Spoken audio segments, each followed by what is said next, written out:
everybody? What's up, everybody? Welcome back. That slowly does size me up while I'm waiting Hello? for it to play. At first, I'll be like, "Oh, it's so simple. I need to change the intro." But every time I play it, I'll be like, oh, "Okay."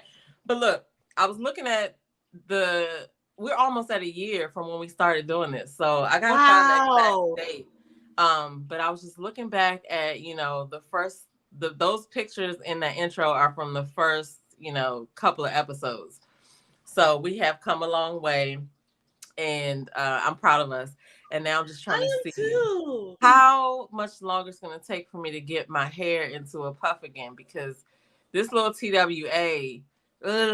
Anyway, that's not why we're here. I think it's so cute, and you're like the only person probably who thinks that it's not cute. I don't know.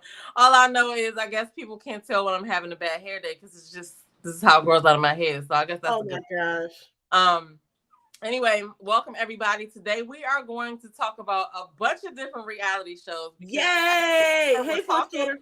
We got so many questions of, like how, this is affecting us, how it affects the people that are on the shows, and like why we really like reality shows. Like, what is it that keeps us drawn in? But there are some other things that have happened, and we're going to talk about those as well. So what do you have first on the list? Because when we were backstage talking, we had a whole bunch of stuff to fit into this episode. Oh my gosh. I'm going to start on a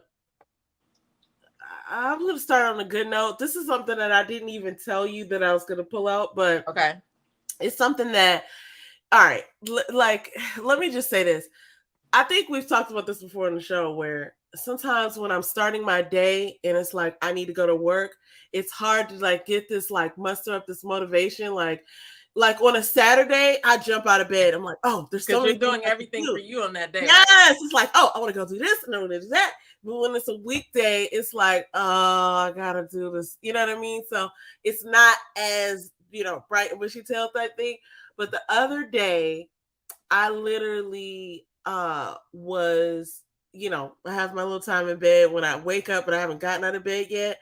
And I was kind of like scrolling or whatever. And I saw this clip, and that jump immediately made me so grateful. I was like, okay, so I'm going to share it, because I was like, wow, like, and it took me through the day, actually. One of the things I've been listening to, or one of the things I've been doing more recently, like over the past, like maybe 7-8 months, not even on and off, but like at least 3 times a week, is I'll get up and I'll write out my like a whole like page of one of my little journals, the little small ones, with like a bunch of stuff that I'm grateful for. And so funny, because sometimes I feel like I can't think of anything, but then when I actually do it, I can't, stop coming up with stuff. And I usually got to put a number on it, because I'm like, either like you, before I start writing it, I'm like, I don't want to write the same thing as yesterday and whatever. And then once I get going, it's like, okay, we have to stop somewhere or whatever. Actually, I recommend that everybody do that daily. When you wake up, at least 3 things, write down that you're grateful for, and just watch how your mindset starts to shift. You know what I mean? When you about stuff like that. But anyway, that's not this is about. And I literally, you're right. Sometimes I'll just write the same thing. If I have the same thing on my mind, like, oh, I'm so grateful for this thing that's happening, or so grateful for this thought, or so grateful for this, whatever. Sometimes there will be repeats, but more often than not, the majority of what's on the page is something new. And it's just different things that you don't really think to be grateful for, like having a warm shower, or having your like, oh, I was grateful for this nail color. Oh gosh, I like that nail color. It was so, listen, the week before that, I asked for this teal, but they're dip nails. And when you do dip nails, this is not what I meant to talk about. When you do dip nails, whatever the color in the pot is, it's going to be way darker than that. Yeah. So you basically have to pick a really light color. And I didn't know that, but I didn't pick the color. The lady who did my nails picked the color. She was like, oh yeah, this will match your toes. It's teal or whatever. But it ended up being like a dark, like forest green. The next time you try the dip nails, try that color you have on. Try like a color similar to that. Because even if that goes darker, it's still going to be cute. I had like the color of our little heart right here. I got some dip nails, but that wasn't the color I picked. It was a lighter color, and it was, you're right. It goes dark. But like, that color you have now is cute though. those 2 weeks that I did that, right before this, I was like, I was still like so negative about it. Like, I don't like this color. This is a fall color. And then when I got these, I was so excited. I kept hearing that song by Aqua. I'm a Barbie girl. Barbie girl. And I was like all excited. It's so weird. Anyway, the small things like that. But anyway, I saw this video. Let me add it to stream.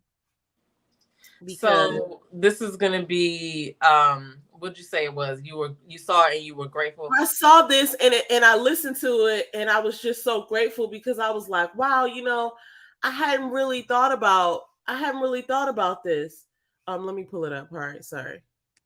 No, I hadn't really thought about this person in a while, but immediately I started laughing because it's such a good person. But I was like, oh, and then I started listening to like what was being said. So let me start it over and then I'll Okay. Sorry, let me do this right. Add to stream.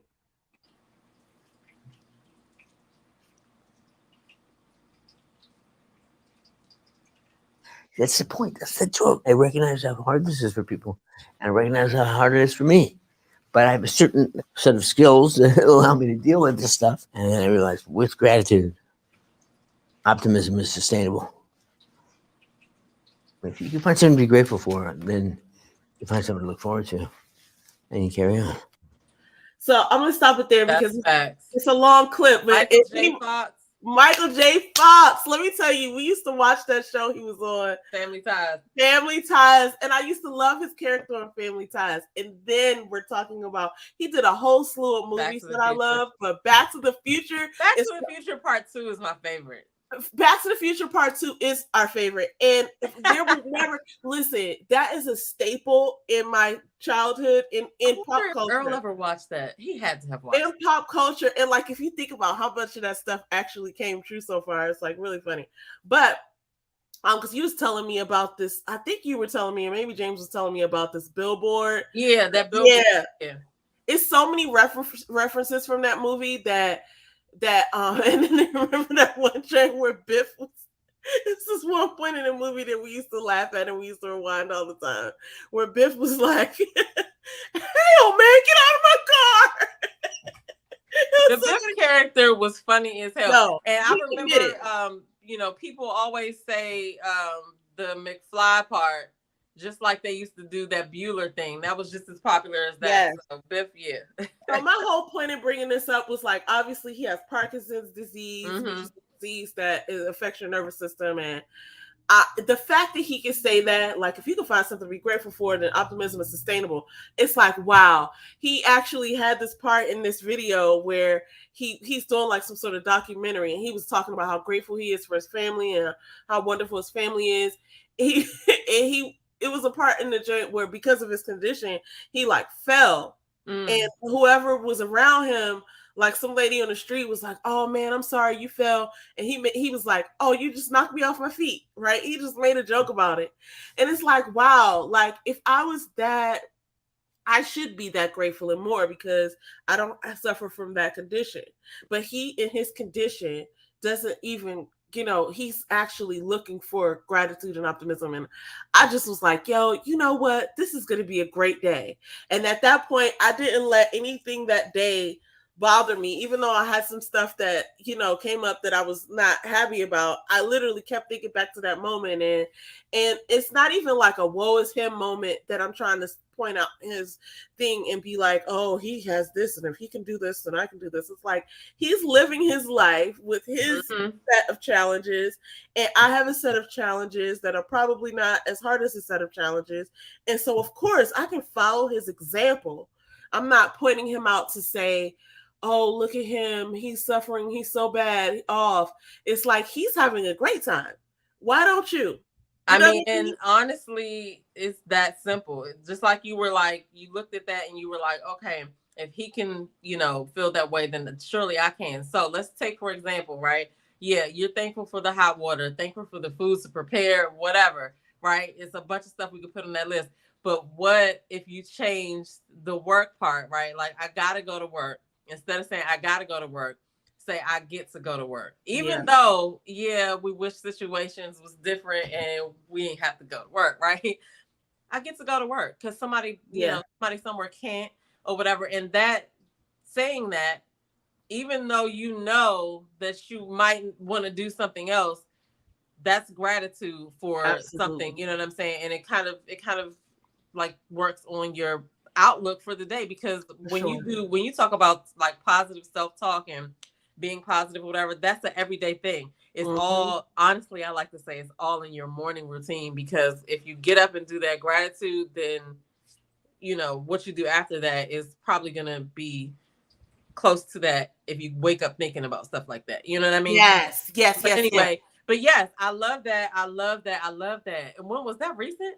That was okay. So I saw this. I think I saw it on Tuesday. This particular person, Des Bishop, I don't know who that is, put this clip up 4 days ago. But I Okay. think that it was called something on Sunday morning. So I would imagine that this was played on TV on a Sunday morning news show. And I know he does have a documentary or like some sort of docuseries that he's working on. So I believe that that's going to be something that's coming out soon, or if not, it's already out. But I'll find some more information on that, because I really felt like, you know what, I really wanted to speak on that, because so often I mean, like, and I know I'm not the only one. That's why I said it's a daily thing. Like, and then this, I might be in this mind frame in the morning, and something might happen to try to knock me off of that. I have to actively, approach it mentally in a different way. You know what I mean? Because that also, in certain situations, helps you open up your mind for like results to things, like, success, like completing a project. Sometimes if you have that hard closed off shell, like, people are getting my nerves, I can't stand this job, or whatever people may say that would be negative, those are the things that kind of like stand out, and everything that could go wrong goes wrong. Like, when you just look at, I always say, I need to get a t-shirt with that on, but like, no matter what, it always happens. I could forget about something, right? Like a deadline, but something always happens to trigger me to check something and be like, oh, let me do this. Oh, almost missed that deadline. Like, I've not missed it, knock on wood, but information always comes to me when I need it. That's what I always say. Information always comes to me when I need it. It could be somebody responding to an email to make me be like, oh, let me go ahead and get on that. Isn't that funny? And it just be right on time. Right on time. That happens to me all the time. All the time. It's like, oh, listen, look at this, right? It's like, oh, that deadline's a couple days. Somebody tried to get. I feel like somebody tried to get me in trouble today. Now I'm going to tell you how. You know how people do that copy all? Oh, yeah. And they try to include certain people that are like higher up in the chain. Yes, I do know how to do that. That's why, I don't worry about nothing, because I'm over here playing bat and ball, okay? And what I mean by bat and ball is all I'm holding is a bat. You bat the balls over from your side, I bat the balls over back to your side. So I'm just standing here waiting for balls. I'm never going to be sitting there with a bunch of balls on the ground. That's just not how it works. Yep. I call it hot potato. So hot potato, yes. So if you have tasked me with something or asked me for something, trust and believe it's not in my court no more. If I haven't done it, it's because I'm waiting for something or whatever. So this person sends this email and is like, copying everybody and their mother or whatever. And I'm sitting here looking at the email and I'm like, well, I've talked to this person and a couple of people on their team. So I don't know why they're emailing this person, but I feel like they thought they don't work inside of our organization. So I think that they thought the man, even though he talked to me, he may have still had questions, but he saw another email with somebody else on it and figured, oh, let me just see if I can get an easier answer from them.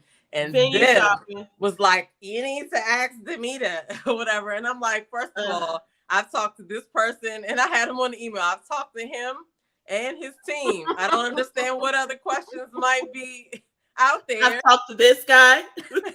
Right. And then I was like, but I talked to him. That's basically how I felt, because I'm like, why are you sitting here emailing? I just got off the phone with somebody on your team that said they were about to meet with you. What are you doing? So I was just like, I don't know what's going on, but I'm free to chat if anybody has any questions. So nobody called me. So I'm like, I don't know what you guys are doing. Like, what do you want me to do? I don't know. But the person who emailed him back to be like, talk to Demita, she totally was doing it to try to make it seem like, she did it in a way that she was covering her ass, in telling me that this person is asking them questions. I don't know. Maybe I took it like that, but I don't like those copy all emails because it's like, why did this person need to know what's going on? We already are handling it over here. But anyway, that's neither here nor there. That's wild. And you know what? Let me just say this about those types of people. A lot of times, I was just having this conversation with one of my coworkers. I have to say that this is the group of coworkers that I've worked with some really good people in the past, but like overall on a team level, this is like my favorite group that I work with on like at this location, But where I work now, like I love the people I work with. Now, that said, I was just talking to one of my coworkers today about how, some people can be certain ways, whatever, that's not favorable, unsavory, if you will. Unsavory behaviors, you know what I'm saying? Just different tones and things like that. And what we agreed on was that when people put that energy out there, can you imagine if it's true, which it is, that you get what you put out? Can you imagine what they're getting all the time because they put things out like that? You know what I'm saying? Like, but they're not getting it from me, so they're not getting it from you, but they're getting it back because, like, there have been times where I've been wondering about that because they don't get it back from me because I'm like, I don't have time to stress out about. No, they're not getting it back from you, but guess what? They're probably not getting those little things from the universe, like, hey, this is due tomorrow, right? They're not able to like regulate themselves. They're miserable. They're having a poor time because they're putting out ugliness and they're putting out pettiness. So they're getting all of that back. You know, I never even thought about it like that. I just be like, you know what? And it's not coming from you, but like you're not a part of their equation, or maybe they are perceiving that it's coming from you. Whenever I encounter a situation for work that is combative like that, like not combative physically, but like, there's these people that come to work and their main job is to stop you from doing your job. You know what I'm saying? Right. Instead of being like, we all work for the same place and I can help you, you can help me. They don't do that. And so when they come like that, I just be like, okay. Imagine that. You're a goalie. You imagine, and so they're stopping all these things happening from other people. Like, they're probably not able to get anything done. I mean, because the thing is, like, I don't have the energy to, like, if you want to have an attitude or whatever, cool. All I care about is the facts that and whatever request that we're trying to, as long as, that's working. I don't really care what else you have to say because we're doing the job. Mm-hmm. And you have to do what you need to do. So as many times as you want to try to impede it, I'm still going to be the person to come back and be like, well, blah, blah, blah. But it is what it is. I just don't have the energy to do it. But I could imagine that they probably just hate coming to work. But I never really thought about it like that. They're getting out what they're getting back what they're putting out, just like we're getting back what we're putting out. And I think it's on a large scale of like, a lot of what you put out, it takes a while to come back. But like there were times I just remember, when I was just bopping all around the city and I worked downtown, and I would just always have a good attitude. I still always have a good attitude, but I would always like just be laughing and joking and stuff. And there were times where I may have been not having such a great day, but everybody I encounter would be like encountering me with a smile and like waiting for a joke, and they're joking because that's what they receive from me. So it's like I'm having a bad day. Maybe I just got a ticket on my car or something like that, and I'm just like blown.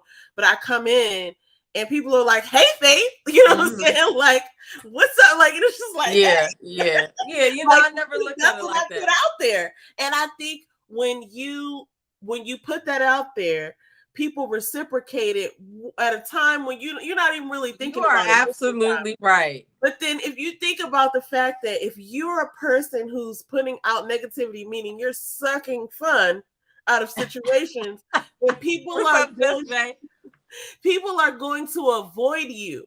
And then you're going to look around and be like, why are people being like this? Well, everybody's like this. Well, no, you're like that. And you're getting it back. So nobody wants to be around you. So anybody who could have uplifted you knows that you're not you need to, I want to be away from that person.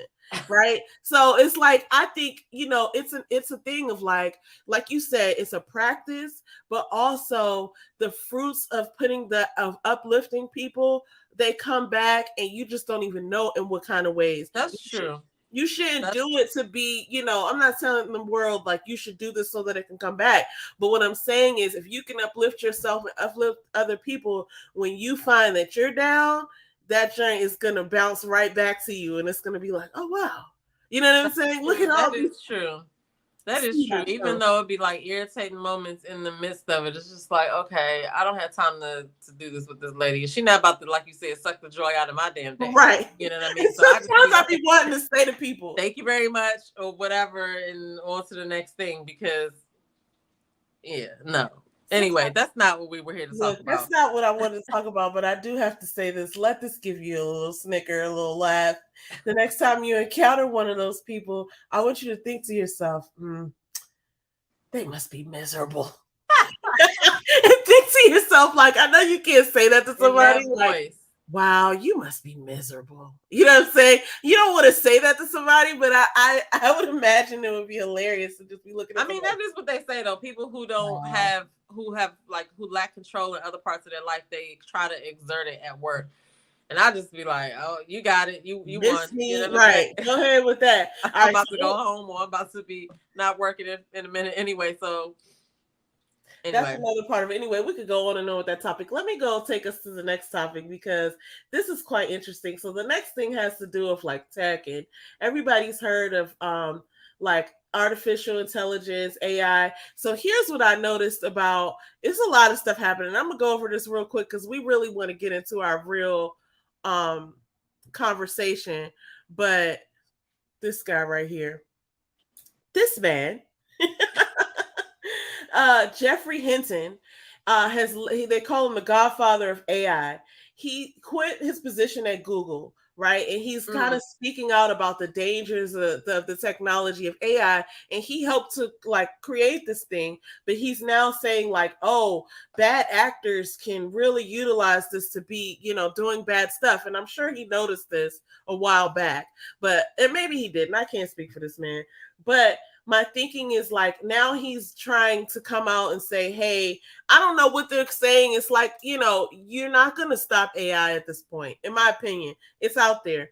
I think I'm curious to hear your thoughts, but I think now that AI is out there and people are starting to learn how to use it, we're going to have to let this thing run its course. You're not going to get people to boycott AI. In fact, we've been using it all this time. If you have a phone that you can do, or we've been using it all this time, and the government is spending lots of money, in AI.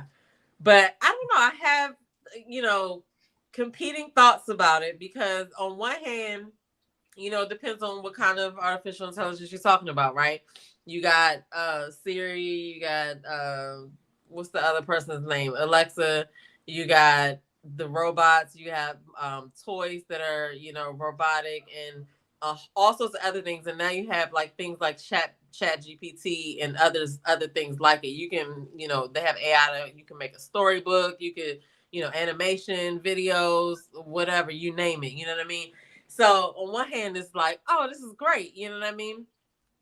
But then on the other hand, the part of me that wears the tinfoil hat, it's like, I wonder all of the things that people are asking, right? It's being collected somewhere, and they're just, somebody somewhere is just going to be able to like find our vulnerabilities. Jesus. Yeah. Because depending on what people are asking, how deep they're going, you know what I'm saying? True. I don't know. Here's what I think about it. I think there's so much that we're just gonna have to live through and find out.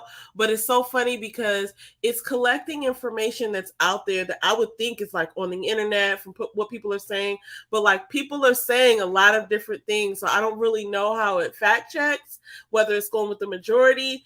or like if it's picking up people's biases, like, you know, like let's say, I mean, it would depend on what you're asking it, because if you're yeah, thinking from a business standpoint, oh, how to write a book, or what businesses could I come up with, or what is a transcript for a video about blah, blah, blah, that's one thing. But just like the internet, and this is with all things, when you have something for the good, somebody's always using it for the bad. And so just think about some of the crazy things people probably Googled before, yeah, right? And, you know, then think about what people are asking AI now, like from one extreme to the other. Like there's questions that I would never think to ask, but somebody in another mind frame may be doing all kinds of asking all kinds of questions that we would never even type in. You know what I mean?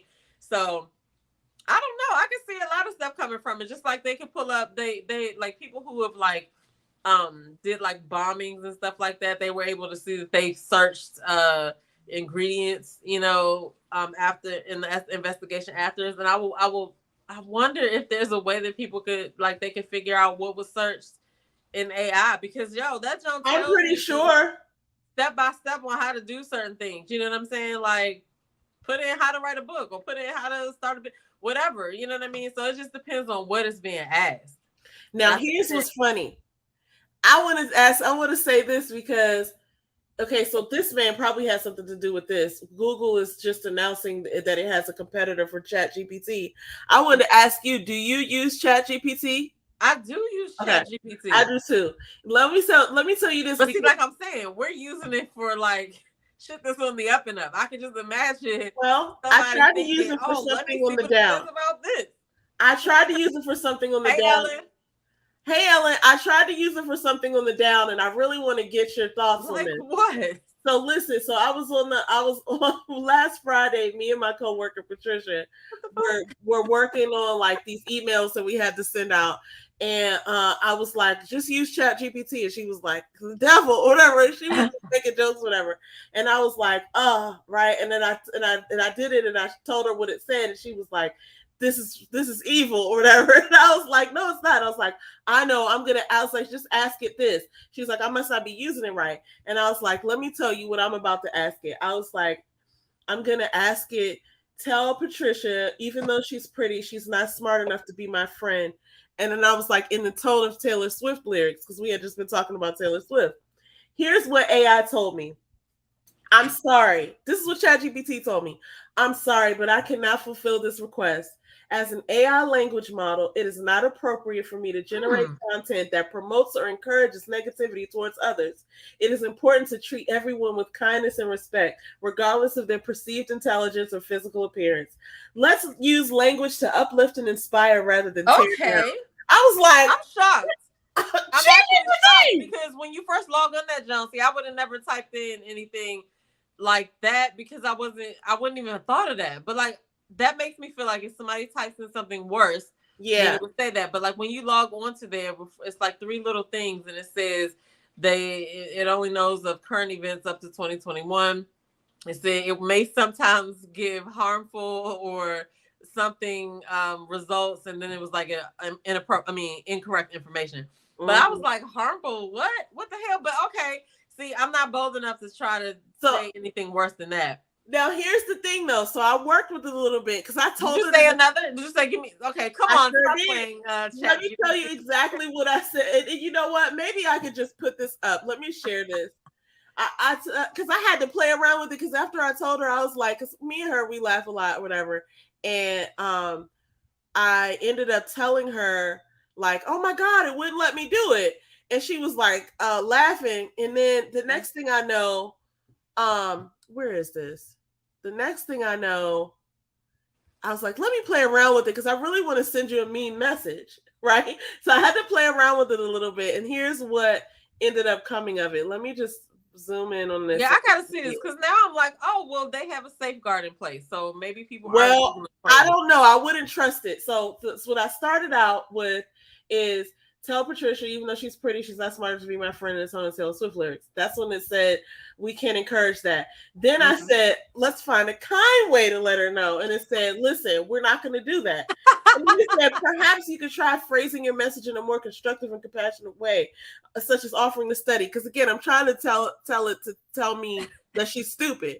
So then I went back and I was like, okay, a kind way to let her know that she's pretty, but she didn't pass the testing level to be in our friend group. And here's what it said.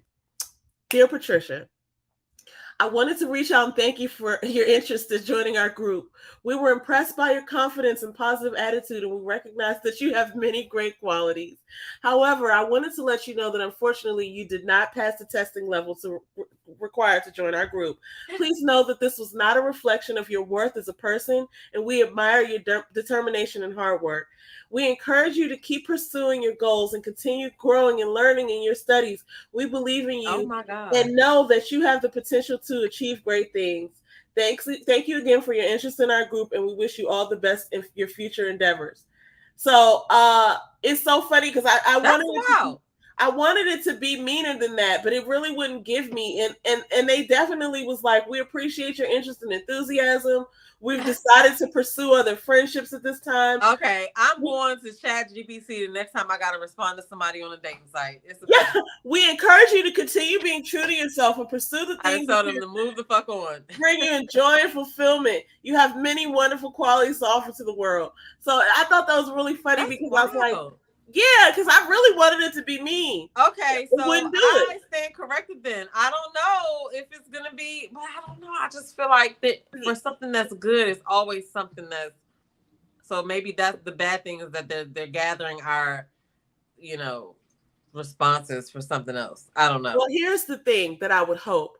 Being that the internet, we weren't able to really, they have the thing, the dark web and all that, maybe the idiots who search how to make bombs and do whatever, things like that, hopefully that information is being collected. And when they get the thing back, I'm sorry, I can't tell you how to do that, and the FBI is on the way. And we've sent your IP address. They're not going to say that. But here's what's funny, so that brings me into my next part of this conversation, which is it's interesting to me that a study revealed that ChatGPT is showing that it has more empathy to patients than doctors. And what's funny to me about that is, as we just witnessed, Jesus, he is so rude. Like, what in the world? It's all about him. It's King's time. But as we just witnessed, it's not one of those things that's gonna do exactly what you want it to do. But what we see is that it's kinder, I guess, and then you have people who are just not kind and they can't turn it off or turn it on. I mean, but yeah, so the thing about that, especially when you now that you got this picture of this robot up here, it's like, okay, what if we have a disagreement in how something's supposed to be handled? You know what I'm saying? Yeah. Like that whole exchange you just had with ChatGPT. Say that the robot is there and it's like, okay, I want to go do this. Or it's like, oh, you I'm sensing a pattern that you're getting ready to go do this, and I'm not gonna let you go. I don't got time. I don't got time for that either. And then it's like, you're the machine. I tell you what to do. Well, I'm not going to let you harm yourself or other people. You don't know. And this thing came up recently with Tesla, how they let people have Tesla on auto drive, but it's shown that that it doesn't stop for school bus stops, that it'll keep going when somebody's in a crosswalk. It's just it has certain sensors, but it's not fully all the way ready to roll, on an automatic basis. And I do think that we're heading towards an interesting way of life when we're going to start trusting these robots. And you can see people sleeping in their cars while the car's driving. Here's another thing that I find interesting. We had this conversation with a couple of my colleagues. There was this study done where this chatbot or whatever was hiring people from TaskRabbit to do certain things, how you get to this firewall and you have to do the show me you're not a robot. It actually hired somebody to do that, to pass the I'm not a robot test. And when the person asked, "Are you a robot?" the thing said, "I shouldn't tell it that I'm a robot," so it lied. It lied to the human. That's crazy. And I was like, if they know that they should, you know what I'm saying? Like, look, we got something else on our hands because AI is going to take over, and then we're just going to have to like throw. Have you watched Megan yet? Have I watched what? Megan. I fell asleep at the end. Okay. Yeah, you gotta watch the rest of that end. That end was funny. Yeah. But yeah, that show had an attitude. You know what I'm saying? She started to learn how to be human, pretty much, like as far as the emotions that were displayed from humans, and it was crazy. That was crazy. I don't got time. Then she would turn off when she was supposed to turn off. No, see, you already tripping. So okay, so next we're gonna roll right into our next topic. This is a complete 180 from what we were just talking about. But this is, we're on to people now. We've talked about the bots. Now, last week on these internet streets, I'm sure that you've seen this conversation that's happening between Iyanla Vanzant and Eboni K. Williams. Eboni K. Williams used to be on one of the seasons of New York, what is it called?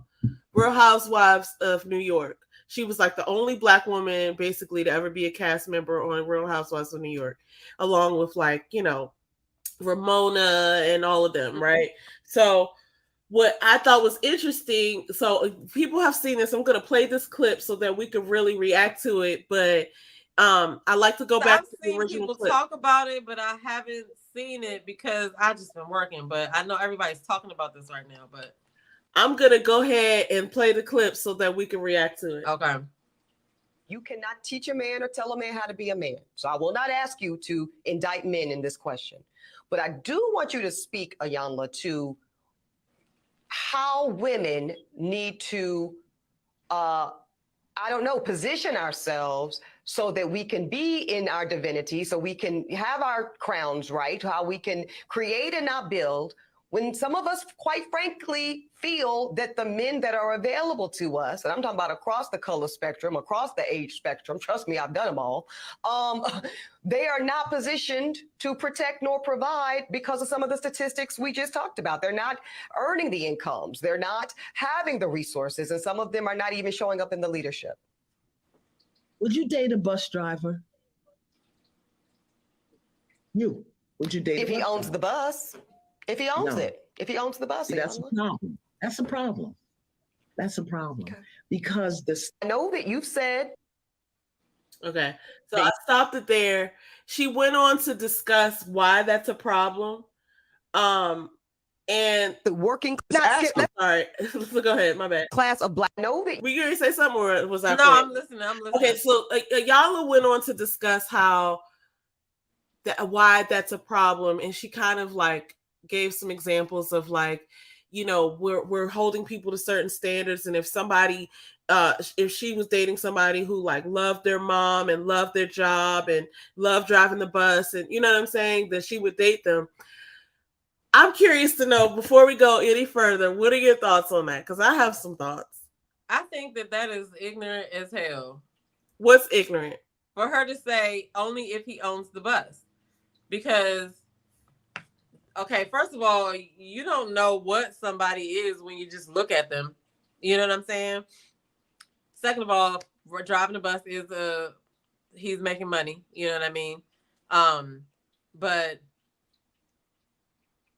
I don't know. I feel like it's hella judgmental because that doesn't say anything about the person. And I feel like a dude could drive a bus and also start a business. Mm-hmm. So, you know what I'm saying? Sure. That doesn't do anything for me. Now, if you said a firefighter, I would say no, but that's for a different reason. But oh gosh, come on, you can't stop there. Because most firefighters are hoes, okay? Okay. They're not all hoes, but that's the only reason. But bus drivers might have the same outlook, from women too. But no, I would not date the dude just because he drove a bus. Like, they make money too, so no. So here's my take on it. This is not far away from the points that what's his name that passed away, Kevin Samuels, would make, right? It's really kind of like the same conversation in a different box, which is like this understanding of like high value, or like, you know, this is beneath the value that I would consider to be good. And I think you know, a person who wouldn't date a bus driver or a bartender or a baker or you know what I'm saying, a plumber, is really just cutting off some of the options, because you really, like, here's the thing, you're not dating their job. And it's and listen, and that doesn't have to be their last stop. Like, there's two parts to this conversation, because it's one thing if you're dating someone, like, listen, I understand, like, if you're, you know, a rich, successful traveling person and you're dating someone who, you know, doesn't have, you know, enough to take care of themselves, then that's one thing. But when you're talking about somebody who's sustainably, gainfully employed, and you just won't date them because it's just not to your tastes, now you're bringing in a different element to what dating is, right? Like, if you're looking for a mate, if you're looking for someone to relate to you on an emotional and intellectual and physical level, like, that doesn't have anything to do with what puts the food on the table, right? So either it's the money, or it's something else related, like, you know, to some sort of standard that you have that really is not, you know, connected to having a connection with someone. So, and it's so funny because it's a lot of people are not finding who they want to find, and she even just admitted that in the top of the clip. Like, she's done dated a whole bunch of people, and I'm sure because she wouldn't date a bus driver, that she probably hasn't, and that means there's probably a whole bunch of other people that she wouldn't date on. That means whatever standards that you have set forth for yourself have still been come back void, right? Like, you still haven't, even with those standards, you still haven't found the person. And so maybe you need to look in a different direction or under a different lens, because obviously that's not the formula either. So I'm saying all this to say I'm gonna turn it around too on a different point, because it kind of reminds me of the conversation that was happening a few years ago around B. Simone, when she was talking about she wouldn't date somebody with a 9-to-5. Now, she had a whole different explanation. She was talking about passion for what you do. She was talking about being complacent. She was talking about a different sort of thing. But people would group that together into this category. What's up? Hey, what's up? It's J Dub. Hey, people would probably group that together in this category, because to me, it's really like the same conversation of how we value people, right? Like, I mean, okay, so I'll be the first to say that from a woman's point of view that has used online dating, like, people are being really rigid with their boxes, right? You're like, you know, you can't do this, you can't wear this, you can't, whatever their preferences are, right? And some of it makes me laugh and be like, definitely don't want to talk to you.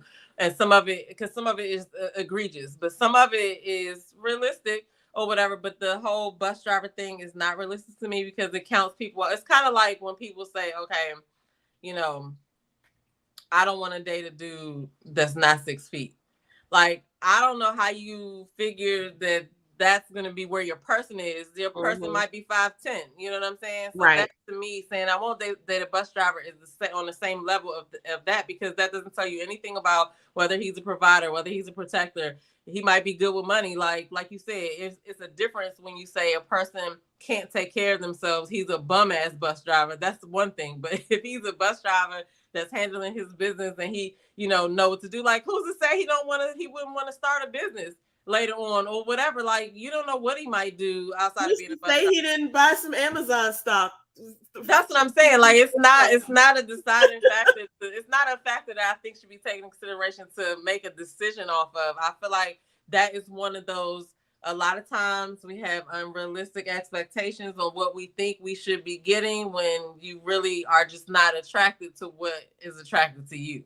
You feel what I'm saying? Yeah. So, yeah. And this actually might be even connected to the conversation we were having earlier about attracting things to you, because if you're limiting your horizons, right? Like this person is saying right here, if you're limiting like what's incoming, then you're basically going to be limited, right? So like you can't find or quench the need that you're trying to, provide for yourself because you're so limited in your thinking. If you're thinking abundantly, then perhaps, you would be entertaining people for who they are and not what they do. Now, I'm not saying that the lady's wrong. What's right for her is right for her. And she's free to have her for opinion. sure. And I don't disagree with people who make those decisions for themselves. It's their own decision.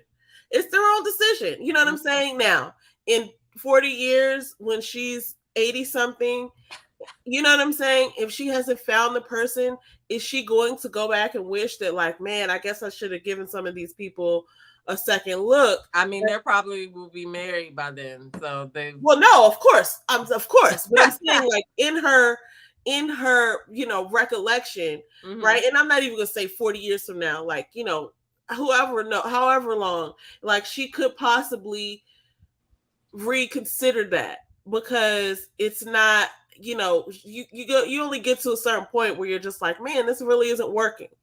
And so she could reconsider that. But I thought what else was funny, and I'm going to mute it because I'm just going to go through a couple of these things. I thought what else was funny is that she was on the Breakfast Club.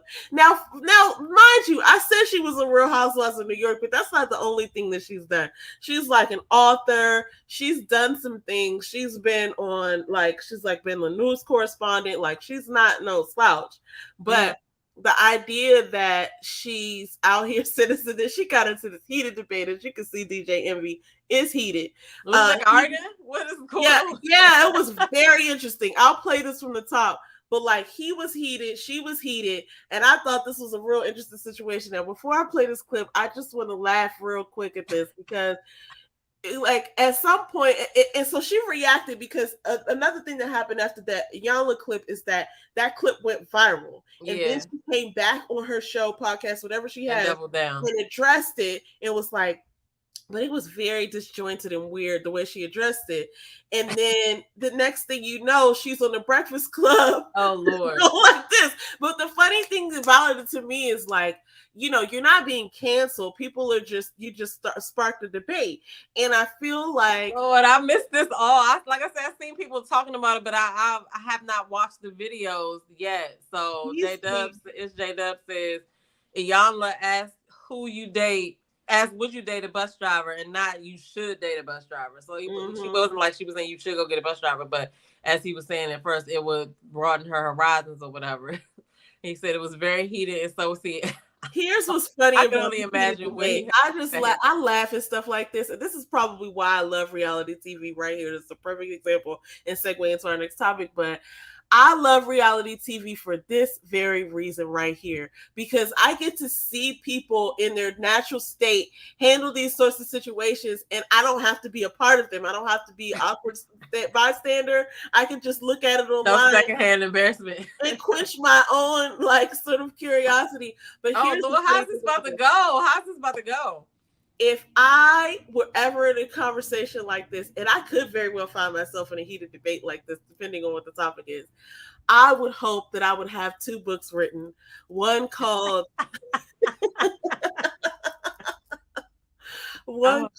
Doubling Down. If you don't agree with me, read this book. And then another one called I Apologize for What I Said, because I just think this is a perfect opportunity to just capitalize on this much media. Like, in my opinion, it's like, who cares what anybody thinks? She's so heated about proving her point, but if you really believe your point, then what the God, I gotta watch it. Right. I don't know what's going on. Do you want me to play some of it? Do you want me to play some of this? Yeah, go ahead. Let me see what let me try to start it over. Okay, here we go. Oh, why does it say video is out there as well? Okay, I'm not that smart. J-Dub says, this way of thinking could be problematic. He was glad that Ebony's perspective was exposed. Hey, Blondie Monique, what's going on? He said, I wish she had that energy for Iyanla. All right, let's put this back up there. Sorry, hold up. So is the Iyanla thing, was it just that clip, or can you watch the whole thing somewhere else? Who, Iyanla? Yeah, what's her conversation? Yeah, you can watch the whole thing. I don't have the link right now. I know. And then the Breakfast Club thing was separate, right? Yeah. After that, okay. Why does it say this video has no sound when I just was playing this joint? All right, hold up. Because this joint was so funny, yo. Because he looks animated in that video. So. Oh, man. All right, I'm going to have to come back to this.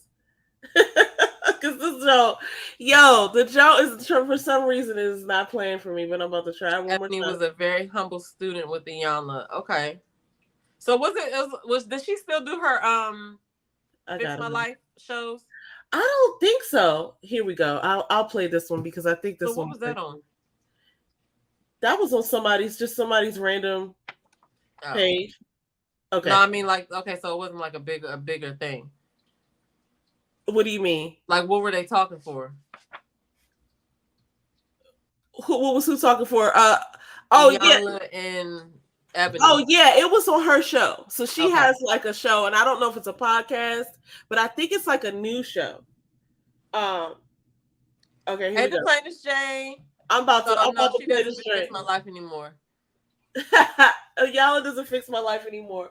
I know it wasn't. I think what you're saying right now is irresponsible. I think what you're saying is irresponsible. Do you listen to the calls, how people feel? I think what you are framing right now in this moment is highly irresponsible. Because if you listen, I'm going to tell you. Because if you are to listen to all of the full Iyanla interview, the full sidebar, the full episode of Holding Court, nowhere in any of that commentary did I say, let's not skip a beat. So I would love to know how you, Envy, know what I'm looking for, because we never had the conversation. I don't know. I'm telling you what people are saying on comments, what I've read, and I'm talking for them. I'm not a bus driver. I'm speaking for the average person out there, because I feel for them, because the bus drivers and the average person are what keeps these lights on here on the Breakfast Club. That's right. They keep me booking shows. Nobody is saying, first of all, this is not about you booking shows. I'm just telling you how I feel. So when you shit on the people that ride with me, Envy, you're dead ass wrong for framing it as me shitting on them. You don't think I was shitting on them? I know it. First of all, I know it wasn't. I think what you're saying right now is irresponsible. I think what you're saying is irresponsible. Do you listen to the calls, how people feel? I think what you are framing right now in this moment is highly irresponsible. Because if you listen, I'm going to tell you. Because if you are to listen to all of the full Iyanla interview, the full sidebar, the full episode of Holding Court, nowhere in any of that commentary did I say, let's not skip a beat. To talk to him. I know, but I just we got ours off already. Let Eboni talk. I'm just returning what she said. But don't act like I didn't let her speak. She spoke for 22 minutes. Go ahead, Eboni. Let her go. So, Envy, this is where we're different. My primary focus and goal when I do what I do in the world is not to protect feelings. I'm going to be candid with you. I understand it's clear from the energy that there is an emotional attack that you felt was on Black men, the working class, and Black America. To talk to him. I know, but we got ours off already. Let Eboni. A negative word about the working class of Black America, of America broadly, or Black men. I'm going to get to the why was my fiance. Envy, let me finish this statement. Do you know what people feel? I'm going to get to. Just because you didn't mean to hurt somebody, just because you didn't mean to affect somebody, doesn't mean you didn't hurt a community. I can say anything about somebody and be like, I didn't mean to hurt you. But if you hurt people, you hurt people. If people feel a way about you, they feel a way about you, because those people that you talked about are the people that buy your books, that listen to this show, and they're hurt. Eboni, what about words like average, mediocrity, typical, and the bigotry of low expectations? I think those are the words that hurt the working class. You can sit here and say, no, I didn't hurt nobody. You hurt people out there that buy your books and follow you and support you. You asked me to be quiet. Y'all, please. Y'all asked me to be quiet. I listened to your full statement. I understand you have a feeling about it. 22 minutes, and I just spoke for 60 seconds. Negative word about the working class of Black America. Now, the Plains Jay said people legit heard what they wanted to hear. She said nothing negative about bus drivers or blue collar workers.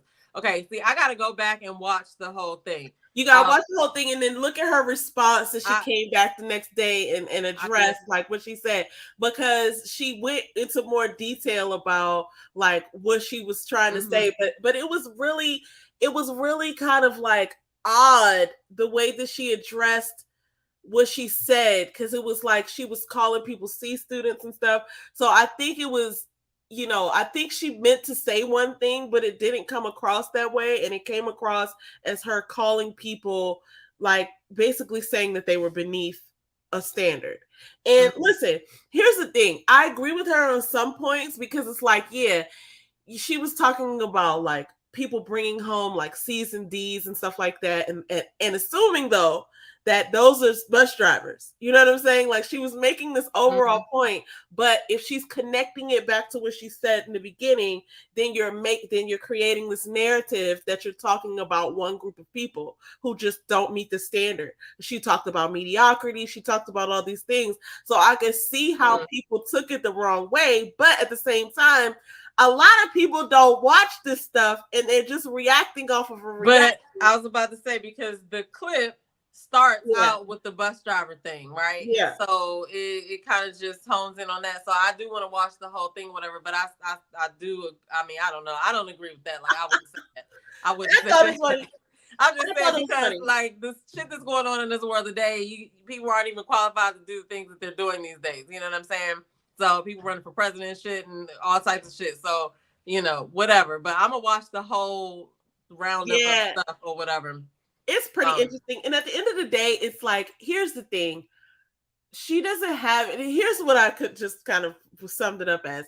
She's not the person that's going to change our culture.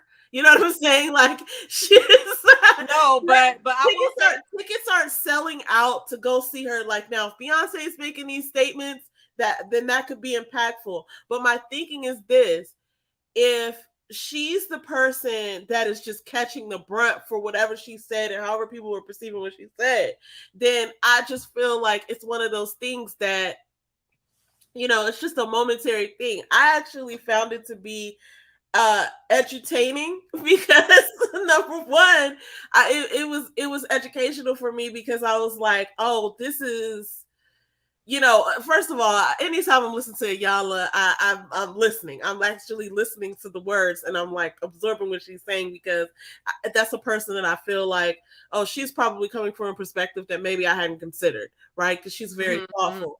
So that was kind of like the educational part of it. But this whole media circus around what she said and her trying to defend it and getting so emotional about it was super odd to me, especially because she outwardly said that she's single.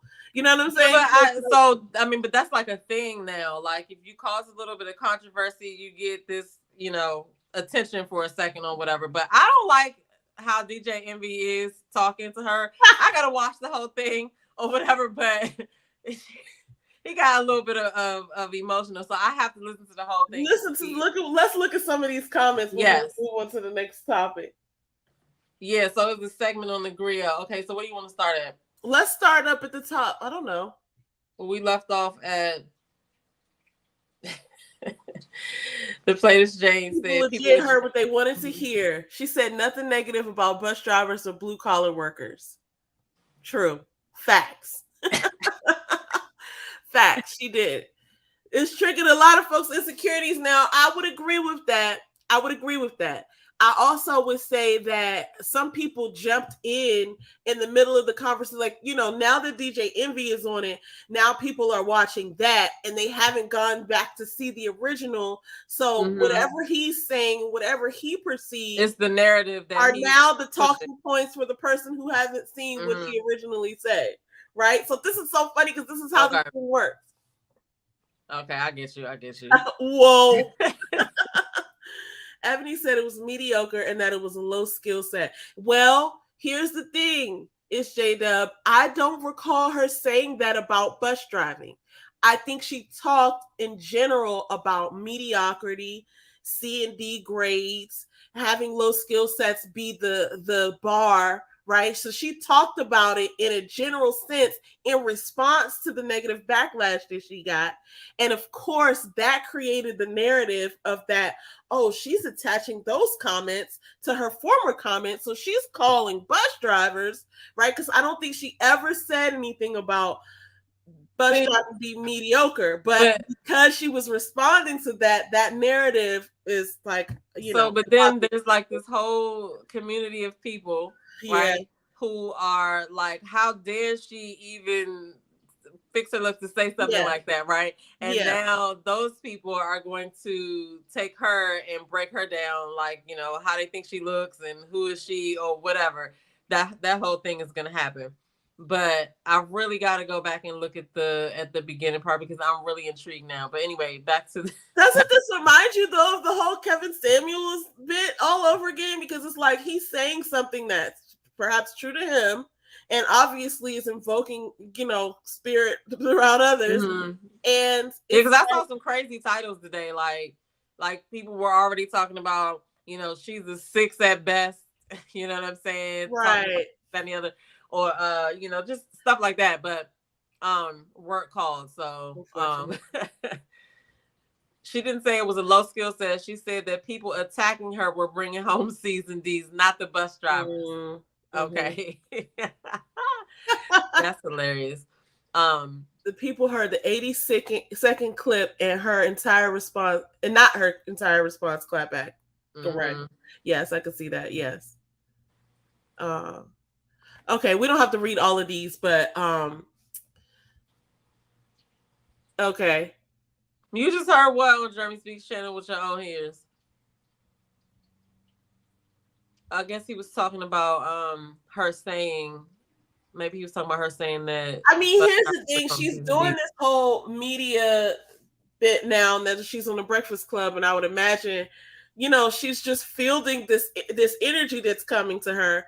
And so I don't know if it's a good idea. This is why people have publicists. And she might have screen stuck. I can't get that off the screen. I think my screen's stuck. I don't think that here, let me see if I can do it. No, but see, the thing is, right, this is how the internet goes these days. Like, people will take those clips and, you know, portray the narrative that they want people to focus on, right? And like I said, it's the whole community of people who was waiting to jump on the fact that, oh my gosh, she said, now, like I said, I agree. I disagree. I wouldn't even use that as a thing, just because I don't know. I know some good bus drivers. I guess I'll say that. You know what I'm saying? But this is a really good take right here. At the end of the day, Iyanla asked a personal question, and people are in shambles because a woman has a preference. Men have a slew of preferences, but women can't. That's wild.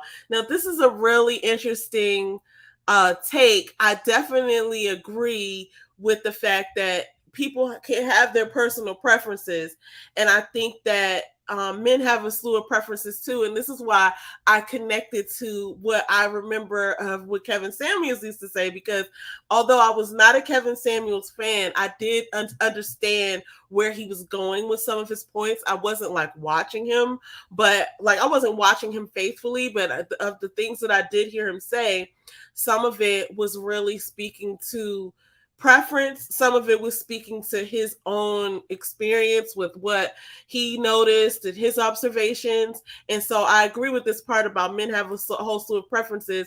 But I think here's the thing that I think is different though, because she's going back and defending it and making it seem like, you know, well, first of all, she's correcting people because a lot of the stuff that people are saying she said, she didn't actually say. And so there's one thing, but I almost feel like it's a disservice done to herself to go back and defend a whole bunch of stuff that she said, because at some point she's going to have to just be like, look, I said what I said, and that's what I stand behind. Yeah. But if I'm watching this shit as soon as I get off here so I can get caught up to see what's going on.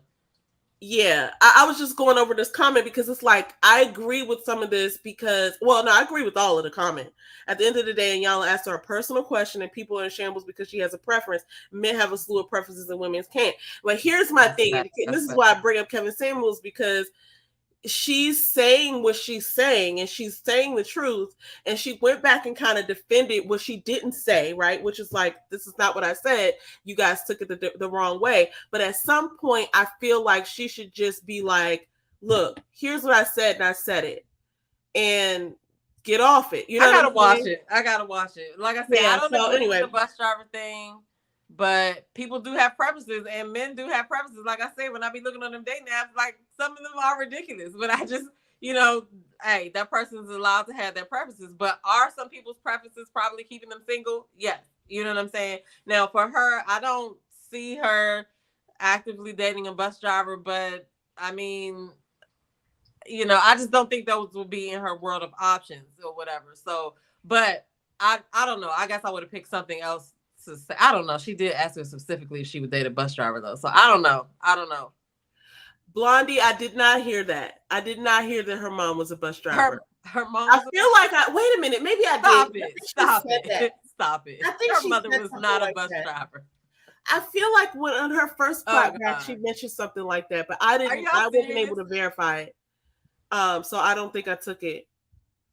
Yeah, I can see that plain as Jane because he, you know, I do kind of get that from him.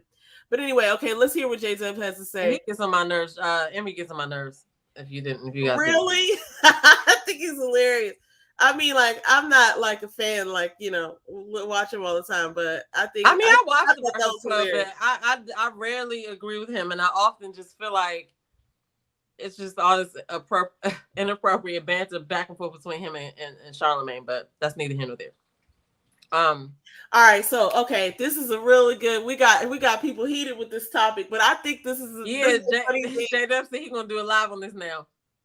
This is a real funny topic because it evoked some sort of emotion within us. Not necessarily emotion, but I think for me, if I were advising, like, you know, one of my little cousins or somebody who was close to me, I would not, like, here's the thing. And I say this lightly. I said it lightly earlier about, like, she's not influencing, she's not going to, you know, like, bring our community in a certain direction. But maybe and I'm just playing advocate here, like the other side, maybe this sort of narrative takes shape and gets, you know, and kind of snowballs into something bigger, because this is what we're about to hit on with our topic of the night, which is reality shows, our fascination with them. And you know, because if people are out here and this is the narrative that's being pushed, like we already saw what happened with Kevin Samuels and how so many different things spawned out of that conversation, right? And so if there's one group of people saying, I don't date this group of people,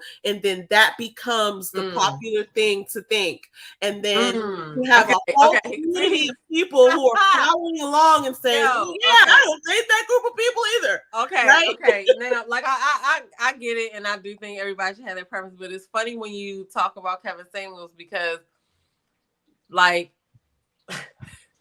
we were just supposed to eat that and let them say what they wanted to say, but now a woman is coming out saying something, and now everybody's like got their hair on fire or whatever. Okay, it just sat in, it just sunk in. Yeah, for sure. Ebony was a humble servant on the Iyanla interview. She turned into a beast on the Breakfast Club. Well, if a dude was talking to me like that, I don't really care what they're talking about, but he was a little emotional with his arms flailing around and shit. He was. That is like, she probably thought she was talking to a woman. It's a completely different energy, though. Like, I ain't gonna tell you. Listen, I ain't gonna be doing all that in front of Iyanla myself. The Plainest Jane said Iyanla definitely used old school method of scolding her and trying to persuade her for that, and and other women should date bus drivers. I mean, I don't know. Like I said, I'm not against the bus driver thing. I feel like the bus driver thing, I don't know. Like, is that the last thing they're doing for the rest of their life? You know what I'm saying? Like, I don't know. And the thing about it is, I mean, where am I going to meet a bus driver if I'm a lawyer that has a net worth of $3 million? So I don't know. It's a funny conversation, right? Because honestly, this isn't even. But it evokes so much emotion that I felt like, okay, what does this represent? You know what I'm saying? Like, and I think it kind of goes back to even the B. Simone comment. And I really felt like when she said that about having a 9-to-5, she definitely was able to come back and add some more like context to it so that we can understand that, like, if you're doing something and you're stuck there and you don't have passion and you don't have drive and you don't have ambition and you just take what's coming to you, then we're not going to go well together because I'm out here trying to get mine. I completely understand that. It's a different mindset. I mean, but right? Like now I'm not even thinking about it on the whole, I don't care if it's bus driver or not, like whatever the person's preference is. Now I'm kind of looking at it like, it's like, yeah, well, shit, I don't care that she has a different preference, but why can't she say her preference? Now that's how I'm looking at it. Jay, let me reread this comment because I didn't give it no justice. I don't got my glasses on, but how it was supposed to be read was Iyanla definitely used an old school method of scolding her and trying to persuade her that she and other women should date bus drivers.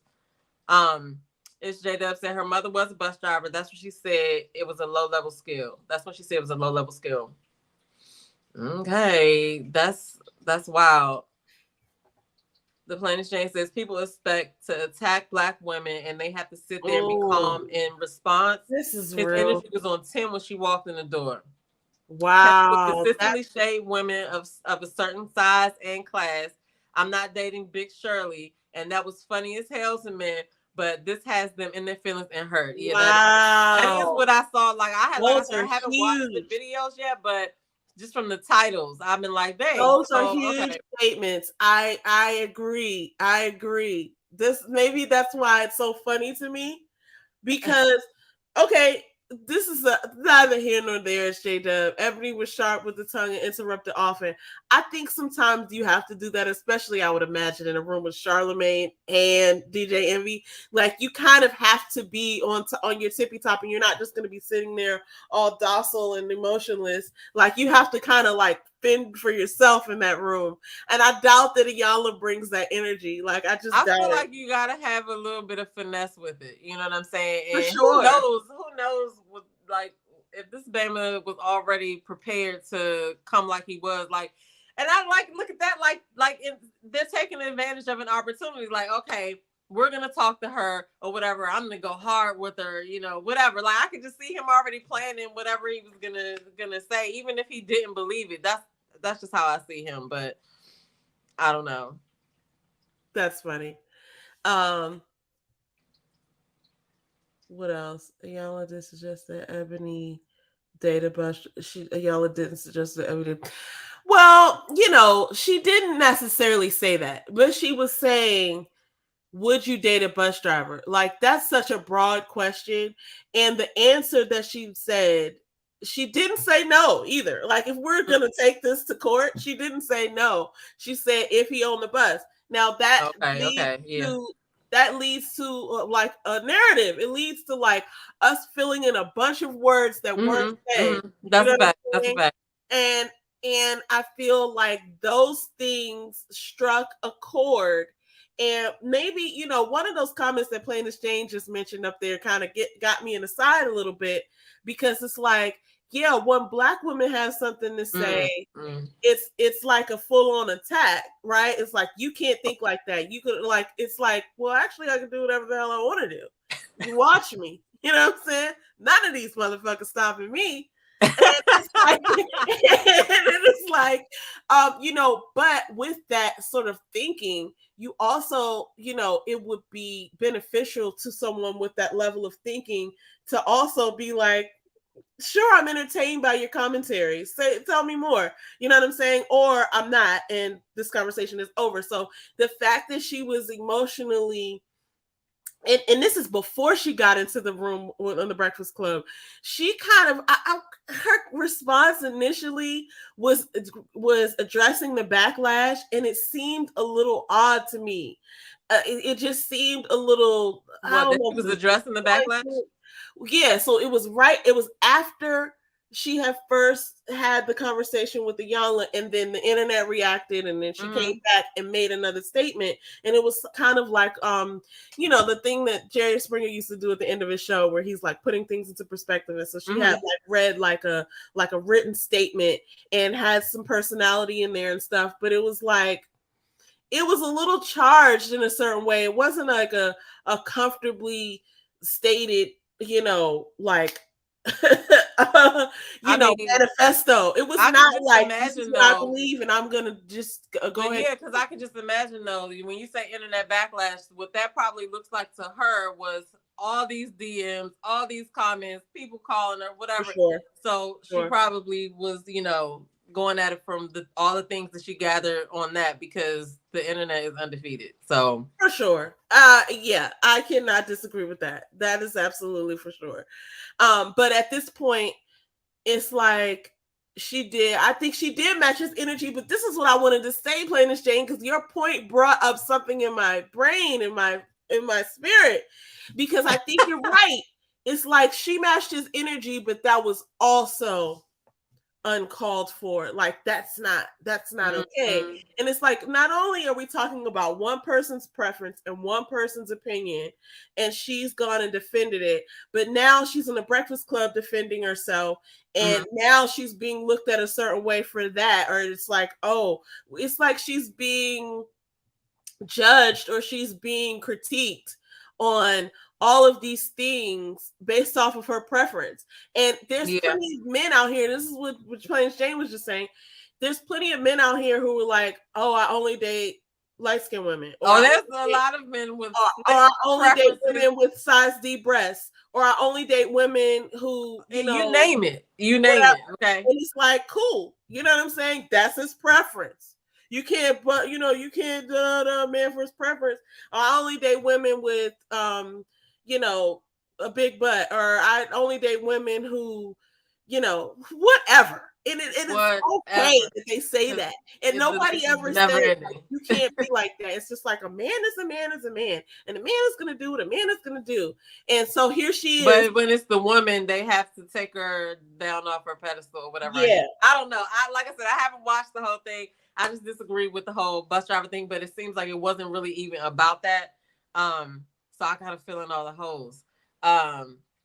And Blondie Monique says Crystal XO mentioned that about Ebony, said her mom was a bus driver allegedly. Okay. I keep on messing this up. Iyanla did suggest that she date a bus driver. That's what the Plains Jane said. And straight up said it was a full-blown argument full of emotions. Oh my God, a full-blown argument. That's wild. He does not agree with the Plains Jane, but if I know the Plains Jane, y'all, y'all birthdays are a day apart, Faith. You and James. Oh, really? Apart, yeah. And so that's cool. He's gonna have to go to the Plains Jane's channel when she does commentary about that, because she'll definitely point out those facts. Okay.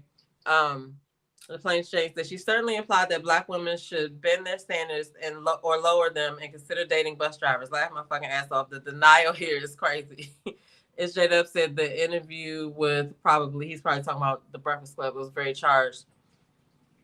She says the attacks coming at her was plentiful and very charged. Again, people attack Black women and expect them to remain calm in response. Hilarious. I mean, I will say this, even when like thinking about work, I gotta have a certain demeanor. You know what I'm saying? Like even if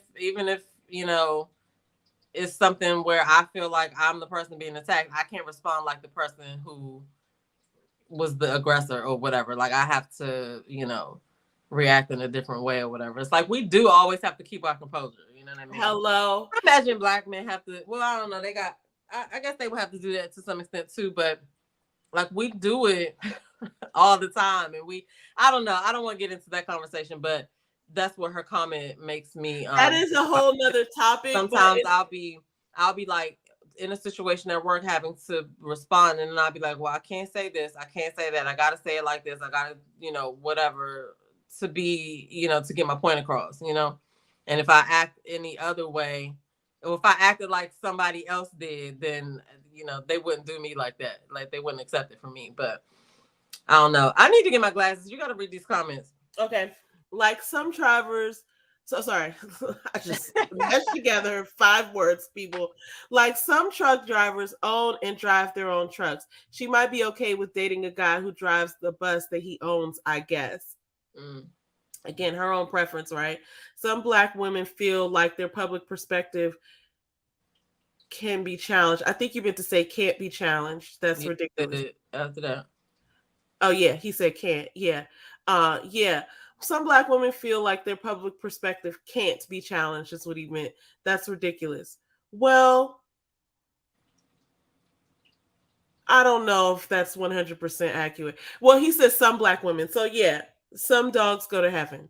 I mean, I don't know. I feel like anybody who is gonna have a point is gonna be, not necessarily like aggressive, but they're gonna try to prove their point. And I don't delivery is everything. You know what I mean? Yeah. Delivery is everything. I also just want to everybody, let's not forget the Breakfast Club and what they do. They clown people sometimes. So I think she came in there and she was reacting to the energy. It's her against not hurt against them per se, because Charlemagne was trying to play the mediator, which is so funny to me because he's not really that guy. Crazy. That's crazy. But I get where she's coming on somebody's show and they're going, they're kind of saying the things that she didn't say. So she's feeling defensive, like, oh, let me clarify this. But also she's a lawyer, so she's going to be proving her point, like, and she's going to be, pointing out what's inaccurate. So I don't know. Is this about preference? At this point, I don't know. I think it's more about, what's happening in this instance. It's about someone saying their preference and the reaction of the reaction. So now we're in the Matrix. You see what I'm saying? Right. So many different narratives, like, because I haven't seen the whole thing, but just going off of that clip, it highlights the fact that they were talking about, whatever she said about the bus driver or whatever. And then she had to go and defend herself. So, I mean, I would say it is about preference if they were talking, you know what I'm saying? And she asked her question, but now he's saying poor Eboni. Now, see, this is what I do think. I feel like a lot of men, if a woman pushes back or has questions or whatever, like, I feel like in those situations it's about the delivery, because a lot of men don't like that. You know what I'm saying? I don't know. I mean, even when I watch these debates where, Black women and men are, well, I don't even know if they are legit debates, but they're just, conversations that they have about different topics. It seems like the women do always have to really, really, really, really prove their point. You know what I mean? Mm-hmm. And the men on the panel will, like, try really hard to discredit her point. You know what I mean? And yeah, on all levels. I'm sorry, let me listen. And I think that when these kind of clips come out, that's kind of what usually tends to happen or whatever. Now, I have to watch the whole thing because I like just looking at the thing. I feel like it is about her preference, even though she mentioned, because I mean, the term bus drivers was brought to her. And I mean, Yeah, so let me just address that real quick. But like I said, I don't think that bus drivers are bad people, but no, and I'm sure she doesn't either. But here's the point. None of this actually affects anybody's day-to-day life, dating life, what have you. Like I said, I kind of made a joke about it earlier about, like, she's not going to affect our culture one way or the other. Like, she's not Michelle Obama or something like this. But at the same time, this might be the thing that triggers something based on, the way that we see people in our societies. Like, I'm kind of in the mindset right now that, like, she's kind of being put in her place because you can't say that. You're a Black woman. You need to have standards that are subject to your environment and your reach. You can't just be having these, standards. Who do you think you are? And, like, that's what I'm getting out of this, because people are so emotionally charged. A lot of people, don't even watch her show, or like, they would have never seen it had it not been for the viral clip. But the fact that the people are reacting to it so harshly and it's such a big deal, as if she went out and, like, slap somebody at the Oscars. It's like it's not that serious, and that wasn't that serious either, but that's a whole nother topic. Well, I will say this though, it doesn't affect anybody on a regular basis, but the idea that people are so emotionally charged by her stating a preference like that is now the topic to me. And the fact that she's being treated like this, or she's being talked about and talked to in this way, where it's like she's almost being reprimanded for her preference, right? And it's not like she's doing something that is hurting anybody. And in fact, this whole thing does not really affect anyone, but people are so emotionally charged by it. To me, means something deeper. It means that we're in a place where, like people can't have their way of life or their own thoughts without, having to defend a community. It's like, no, dude, like, I don't like chocolate. First of all, I don't think envy is the Black male community. I don't know what I know, like, where did we get this? And so it's so funny. But I gotta watch it. Conversation, but we've been talking about this for a long time, so we're gonna move on to our last topic. Oh, okay. She says men don't like to be challenged by another woman at all, especially if she's intentional and stern about it. Yes, thank you. People are trying to beat her into submission to lower her standards and to date a bus driver. LOL. The nerve of her to have this preference. Right. That mindset is a cancer. She can have her preference. Her delivery was demeaning and discrediting. I don't know, it's Shade Up. I don't think that her delivery was demeaning and discrediting, and I didn't get that. So it's possible that I'm incorrect. However, the point that I'm making is that it doesn't mean anything to anybody. So what? If you're right about that, let's just let you have that, right? Let's just say you're correct. Her delivery was demeaning and discrediting. When was the last time you looked up her Instagram? You know what I'm saying? When was the last? Like, I'm just saying, like, I know who she was, but the only reason I knew who she was because she had another viral clip about her talking about how educated she was, talking like standing up for people who are Black and educated, and I saw her on the Real Housewives of New York. My point is.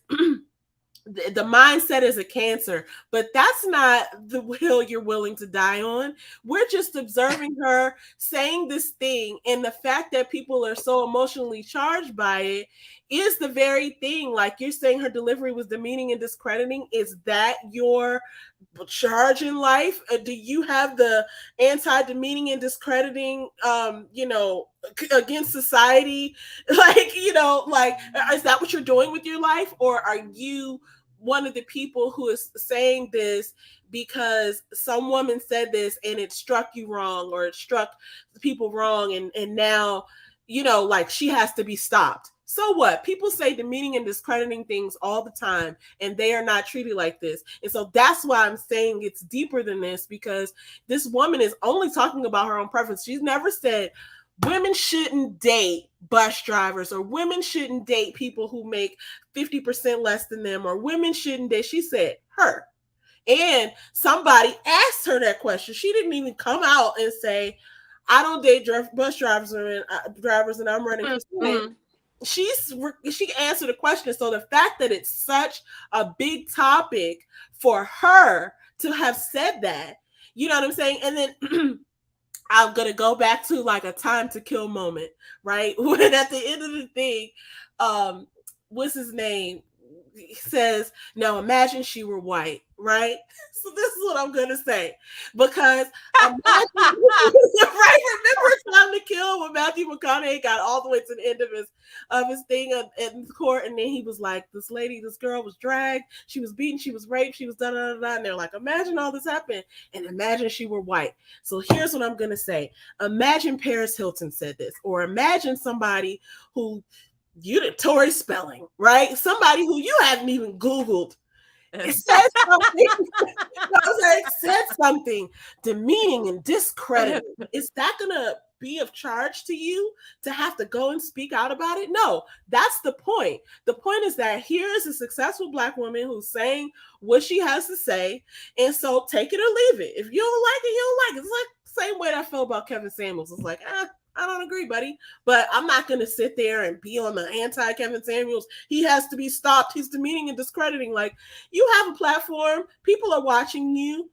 Do your thing, buddy. You know what I'm saying? Like, that's kind of what I was saying last week too, because it's like, we are all human and we all make mistakes, and we all have our days where we might say something really good. We might say something not so good over here, but it's like the cancel culture. Like, you do one thing and you're ostracized or whatever. Now, It's J-Dub is really feeling strong about the fact that, I love it too. I love it. Because I know that he had, I got to tell you something else about him after we talked about this, something that happened. Okay. I love it. He has a very strong opinion or whatever, and the Plain Jane does as well, and they're both good content creators, so I can't wait to see the videos. I love it. This is what we like, and I'm not trying to cut you off, but this is what we like. I appreciate all of this because it is a good conversation to be having. I agree. I just think that maybe this is the thing that we needed to talk about actually instead of the other topic, and we can save that for next week. But I do think that Shane's funny. Okay, go ahead. I'm sorry. Go ahead. No, we can read the comments. Where were we start? Oh, there we go. Jane is being bad in the chat talking about, let me go buy some tissues for the man tears. Boy, there's some sensitive creatures. They are sensitive though. It's J-Dub said it means something when people are offended. It does, depending on who the person is. I don't know if I agree with that as a statement. It depends on who it is that's offended, because there have been several situations where, offend the wrong person and things change. You know what I'm saying? Kind of like what you were just saying, like imagine the color was different or whatever. He said we heard a different video on the Breakfast Club. It's like saying, how is she really affecting people? We are on live discussing it. Yeah, but we're not, I'm not about to go to sleep thinking, what else did she say? Yeah. But I get what you're saying, Faith, because it's somebody on the internet. I want to know how that is a cancer, how that attitude is a cancer. I think he's referencing the video where she responded to the viral clip of her and Iyanla. The one that I said did not sit, it seemed a little weird to me, the way that she was making the statement. She was reading a written statement, and it didn't seem, it just didn't seem like she was speaking like her truth. Like I know that she was saying things that she probably had written, because it's like the end of a show and you're giving your monologue. But that's what it seemed like to me. But the statements were not hitting the way that I felt they should be hitting. It's not like she was up there saying, like the way she speaks I've seen her speak on a regular basis, like when she's having a conversation, it wasn't as easy out of her mouth as I've heard her speak. So I'm just like, why is this? Because I'm telling you, she probably had thousands of DMs, saw thousands of messages, and people are crazy, and they were probably sending her all kinds of stuff. Yeah, that's true. Who knows how she was feeling when she I think you're right. Because the internet is crazy. You know what I'm saying? Undefeated, the internet is. But the Plains Jane says, we live in a day and age where everyone is offended by everything. Offense taken doesn't actually mean it was dished out. Let's be real. Some are offended by the statement, there are only two genders. That's true too. We see that every day on YouTube. Don't get me started on that topic. We don't have enough time. Conversations about trending topics don't roll over into real life. It truly isn't affecting anyone. It's a simple convo to pass time. I tend to agree with that, because I didn't even watch the thing. I just saw people's titles to their videos, and my sister watched it, and I gave my opinion on the clip or whatever. But I mean, after I get off here, I am gonna watch it, but I'm not gonna call any of my friends and be like, "Girl, you should date a bus driver too." I'm not gonna do that. I didn't. It feels like you or me or we are dismissing him. I'm not. So. I don't know if you're just addressing that to us, but if you are, I disagreed with you. I'm not dismissing you. I actually encourage you to speak up, but I don't agree. I don't agree with what you said up there. That's what I was saying. I don't agree. I disagree. James responded to, maybe he was talking to her. We were talking to one of us or all three of us. Okay. I don't know. I don't know. Not dismissing. It's very healthy to agree to disagree as humans. Neither am I, says J-Dub. The cancer plays into the division of men and women of our race. It goes way, way deep, long before us. So I feel what you're saying there, and I do think that it's a divide or whatever, but I don't think it's because of this. And I also want to venture to say that the kind of women that are out here right now are like a product of shit that, a product that you men made. I don't know. I don't know. Let me stop. Hey, Jeremy. I gotta listen. We're not even gonna get onto that. To my response to the cancer plays into the division. He did. I'm not gonna say anything to that, because that's a whole different branch of the topic. It is. So my thoughts are that I don't think it has to be divisive. I don't think it has to be the divisive for her to state her preference. Just as if a man were to say, I like women with big breasts and I don't like women with small breasts. Small breasted women should go somewhere and be out of my sight. And I think as a man, if a man said that, right, I think it's probably a man somewhere saying that right now. I'm certain of it. Okay. I don't date small breasted women. Small breasted women are breathing up all the air that we could all be. You know what I'm saying? Somebody out there is saying that, and that's their thing. My thing is, if a man said that, people would be like, well, that's how he feels. Nobody would be out here defending small-breasted women. Like, you know what I'm saying? Like, they deserve a chance too. He should date small-breasted women. They would be like, well, that's what he liked. He liked what he liked. He said he liked what he liked. The thing is, like, there is a divide or whatever, and I don't think it's because of this. I think situations like this can, you know, I don't know. Like I say, I'm not going to call any of my friends and talk about this specific thing or whatever. And I feel like if you have a divisive mind, you just have a divisive mind. You're going to pick up on anything that is, you know, that's going to perpetuate that or whatever. And as with this thing that like I said, I've already seen people helping that divide that aren't women. So, you know, a lot of people are offended. So I don't know. The people that are offended are the men though. So let me just clarify. Didn't want to be dismissive, but I do disagree. And so that's where that is. See, he's talking about her. He's not talking about her preference. He said he has no issue with her preference. That like J-Dub does strike me as the type of dude that you got to watch your tone around. And so that might be where he takes issue is her delivery. Delivery is everything. So it could be that. I don't know. Whichever. I don't know. Like men can say whatever they want, though. That is a fact. It's 100% fact. Men can say whatever they want, and people just be like, you know what I'm saying? I mean, I'm not gonna say that. That's not true. Like sometimes people do try to hold them accountable, and some of those people are women, but on a grander scale. You know, this is an interesting topic because it actually does not, you know, affect anybody one way or the other. If this woman decides to date a bus driver or not, like it would not be breaking news if on Saturday she goes out with a bus driver. We would not care and feel like, oh, the world is back at, you know, at peace because of that. So I think, you know, I think that's where I want to, you know, it's not that where I want to leave it, but I want to just provide some context around what I'm saying. It's not as big as racism, but it's not as small as somebody having a preference because we can see that it's evoking emotion. So I'm saying that to say, you know, I disagree. I disagree with the comment about it's like saying racism doesn't exist. I would guess I would need more context of what you mean by that, but it's not what I said. It's not, you know, that's nothing like what I said.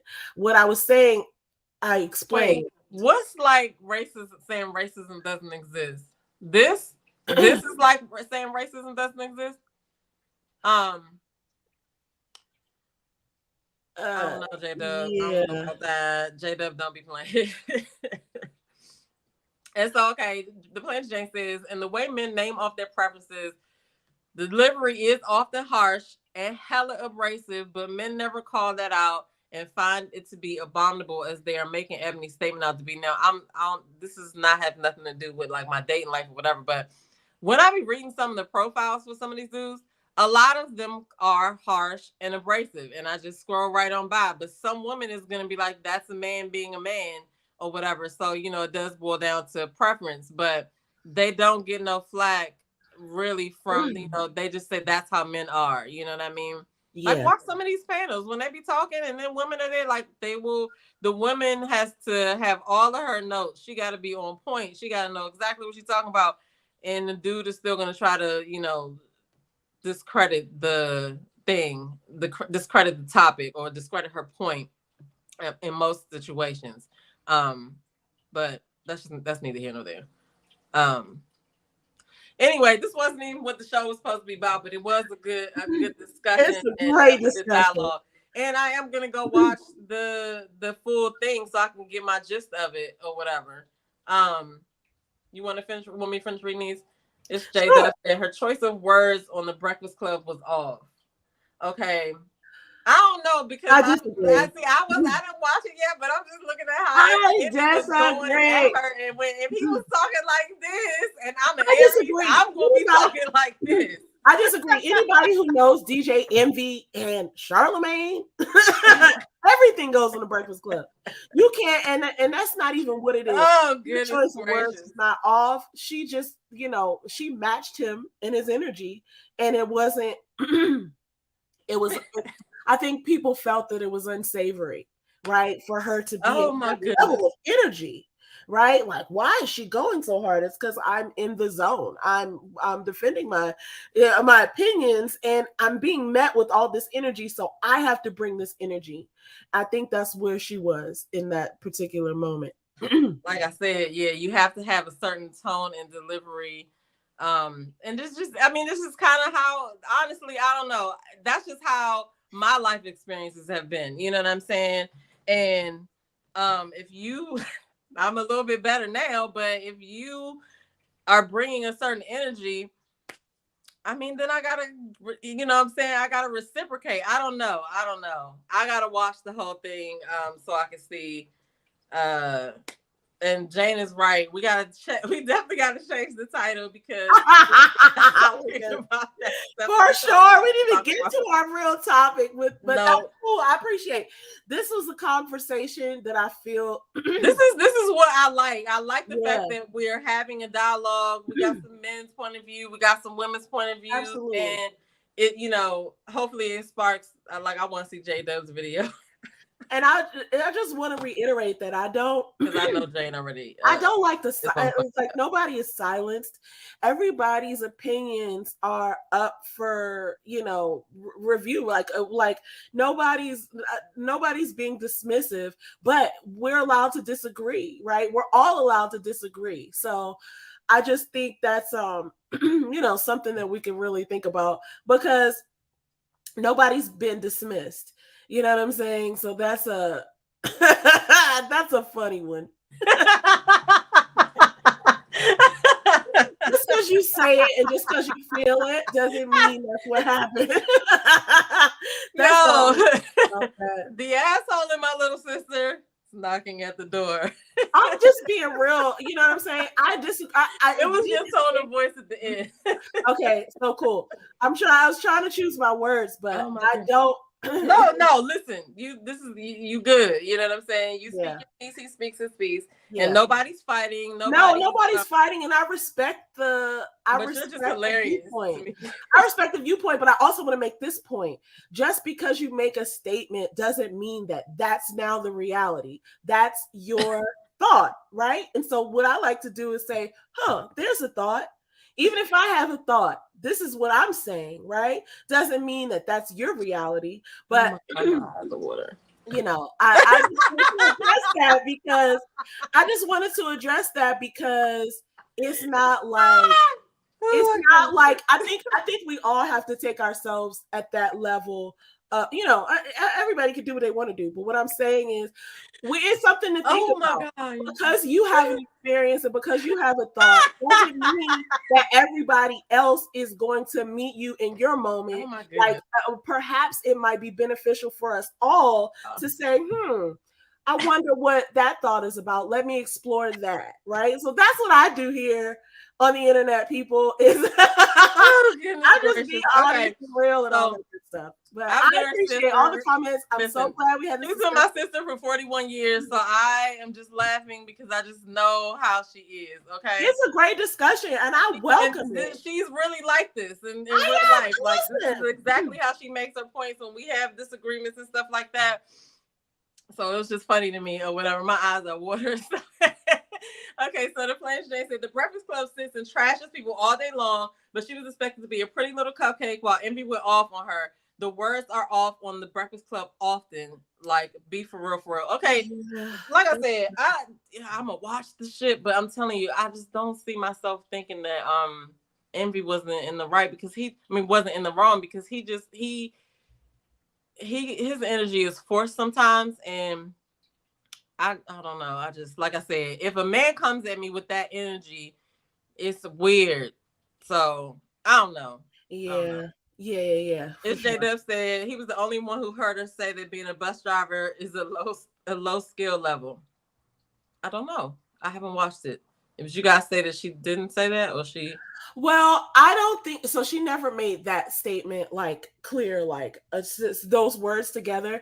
I think what he's referencing is when she came back and she said, in response to the viral clip with the Iyanla, she started talking about like bringing home C's and D's and being at a mediocre level and things like that. So if she was responding to the clip, then yeah, a point could be made, a connection could be made to where she's like, oh wait, are you saying about your previous statement that this is a low skill level?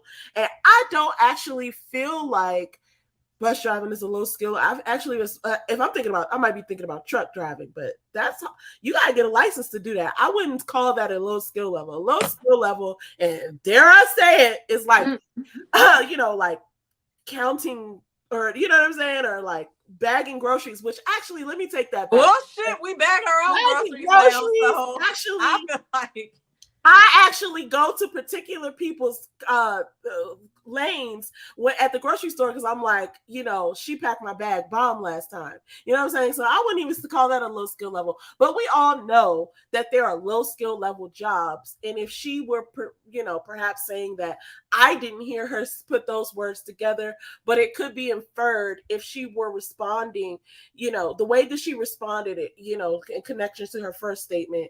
Okay. I could see how one would connect those things. She just didn't make that full out statement that low skill level bus drivers. She didn't say that, as far as I know. Well, I'm gonna watch it and see. You need to read Jane's next comment. Okay, I feel like you need to read that. As low skill level is low level skill sets in certain fields and occupations. Correct. Is it a crime to call that out? Men want to be called real bad. I gotta read it like Arisha. It's chuckle worthy. Oh man. Okay, he said the sarcasm was very thick. Perhaps. Yeah, J-Dub, I gotta watch it. What he is referencing, that he heard it with his own ears. So he's saying that he heard her say that. So I can't weigh in on that because I did not watch it. Gotcha. So I guess that's what I'm about to do then. So we're gonna have to pick up right here. I need to have a meeting with you as well so we can talk about a few things. And I want to thank everybody for hanging on, participating in the conversation. Shout out to It's J-Dub. Shout out to the Plainest Jane. Shout out to Jeremy Speed. Ellen V was in the building, and so was Blondie Monique and Fourth Quarter. Shout out to Fourth Quarter. Yes. So in closing, what would you like to say? I just want to thank everybody for a very spirited and hilarious conversation. I had a great time. I look forward to next week when we're going to be talking about our love of reality shows and why we're so drawn to them and what it actually means. You know what I'm saying? Like day to day. I had a couple questions too. So I can't wait to get into that topic. Again, I just really enjoyed the conversation. I had a great time. So thank you for everybody. Everybody. I just pictured you in kindergarten with your little, crisp white shirt on, your little bow tie, your little skirt, your little knee socks. I had a great time. It was so fun. You're standing there like, thank you to everybody. I really mean it. I had a great time. Oh, it was a very spirited conversation, and I appreciate that. Yes, and hopefully we didn't offend too many people, but I guess we're out until next week. See you guys later. Thanks, guys.